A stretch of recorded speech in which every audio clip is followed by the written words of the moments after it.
I am here today to make a very short video on some additions that I have made to my collection of essential oils. They're available on Etsy, and I'm on Etsy as Zeldasaromatics, as I am on YouTube as Zeldasaromatics.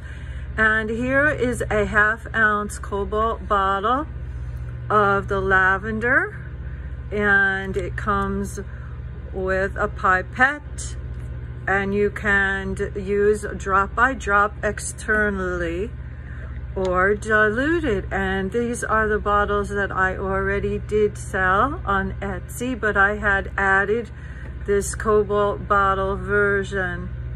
So you can get these on Etsy or eBay, and I will follow me on Facebook also for uses of lavender. Just one quick use is you could put this on one of those things that you get with the herbs that you can put around your neck or heat them up in a microwave. And you can add a couple of drops of very relaxing lavender, and it also is good for your health and skin. So you wouldn't be adding anything that was not good for you.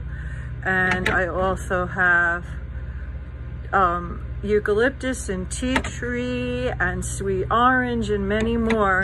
So visit me on Etsy, eBay, or zeldasaromatics.com. Have a great day.